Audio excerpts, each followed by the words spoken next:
Mga anak ng politiko at kontraktor na sangkot sa flood control ghost project inattack ng mga netizens dahil sa pag-flex ng lavish lifestyle.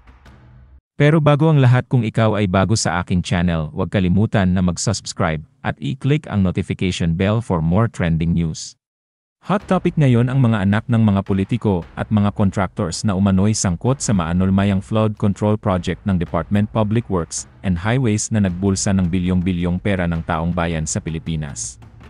Ito ay dahil sa pag-flex ng kanilang lavish lifestyle o marangyang pamumuhay gamit ang kinurakot ng kanilang pamilya mula sa gobyerno at pera ng mga taxpayers. Isa sa mga highlight ng ika-4 na zona ni President Bongbong Marcos ang mga palpak na flood control project. Lalo na't isang linggo bago nito, lubog sa baha ang maraming bahagi ng Luzon dahil sa hagupit ng mga bagyo at habagat. Kaya sa mga nakikipagsabwatan upang kunin ang pondo ng bayan at nakawin ang kinabukasan ng ating mga mamamayan, mahiya naman kayo sa inyong kapwa Pilipino. Matatandaan na kamakailan lang ay naglabas si President Bongbong Marcos Jr. ng listahan ng top 15 contractors para sa flood control projects ng gobyerno. At ngayon tinuligsa ng netizens ang mga anak ng mga politiko at mga contractors na involved sa ghost project dahil sa pag-flex nila ng kanilang mamahaling gamit, travel abroad, at mga lavish lifestyle gamit ang perang kinurakot umano ng kanilang pamilya mula sa pondo ng gobyerno. Unang-una dito ay ang singer, lifestyle vlogger at anak ng politiko na si Claudine Co.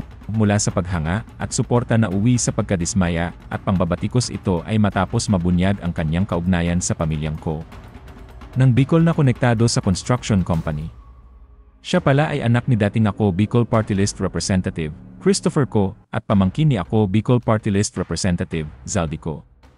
Si Christopher Co, ama ni Claudine, ay co-founder ng Hython Construction and Development Corporation, isang kumpanya na kabilang sa malaking nakakuha ng kontrata mula sa DPWH.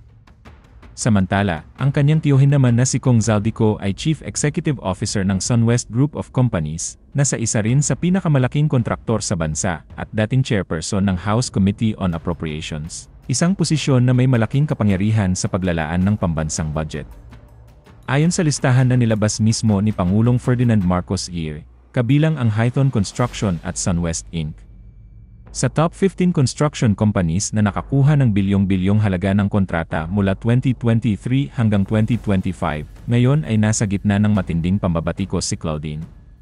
Kasabay ng mga aligasyon, binasusi ng netizens sa mga nakaraang posts at vlogs ni Claudine na nagpapakita ng kanyang luho at maranyang lifestyle. Mula sa mamahaling bags at designer outfits hanggang sa mga biyahe abroad. Para sa marami, naging simbolo ng diumnoy kayamanang galing sa buwis ng taong bayan ang kanyang pamumuhay. Dahil dito, lumakas ang panawagan na isama si Claudine sa investigasyon. Matapos ang sunod-sunod na pambabatikos, napansin ng mga netizens na privado at deactivated na ang social media ni Claudine Co. Dating aktibo at open sa kanyang followers, ngayon ay tila umiwas siya sa publiko. Biglang pagkawala niya online, ay lalo pang nagpasiklab ng mga espekulasyon. Sunod dyan ay si Jella Alonte. Si Jella ay isa din sa hinahangaan online dahil sa mga lifestyle vlog nito at pag-flex ng kanyang mga luho sa social media. Anak si Jella ng kasalukuyang mayor ng Binan City na si Jel Alonte. Pamangkin siya ng dating House Deputy Speaker at dating mayor din ng Binan na si Len Alonte Nagyat at apo ng isa sa mga pinakakontrobersyal na naging alkalde ng kanilang lungsod na si Bayani Alonte na minsan nang nasangkot sa kasong rape. Pero ngayon, kilala siya sa iba't ibang parte ng bansa bilang girlfriend ng PBB housemate na si River Joseph.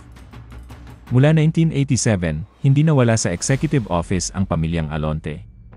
Kaya ang naging tugon ng netizens sa mga post ni Jella, accountability. Ayon sa ilang netizens, nakakainsulto rin daw sa mga apektado ng baha ang pag-flex si Jella ng mamahaling mga damit at gamit sa social media na mula umano sa bulsa ng taong bayan.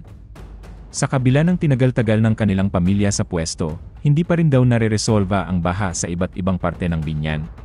Ang isa pang heredera ng mga kinurakot sa pundo ng gobyerno ay si Jamie Cruz. Si Jamie ay isang ring social media influencer. Pinapakita ni Jamie ang kanyang maranyang lifestyle sa pamamagitan ng mga vlog niya. Si Jamie ay anak ng nagmamay-ari ng Santo Cristo Construction Noel Cruz. Ang Santo Cristo Construction ay isa sa mga top 15 contractors na nakakuha ng bilyong-bilyong project mula sa DPWH. Sa ngayon ay nag-deactivate si Jamie sa kanyang mga social media accounts dahil sa sunod-sunod na mga atake ng mga netizens sa kanya at sa kanyang pamilya.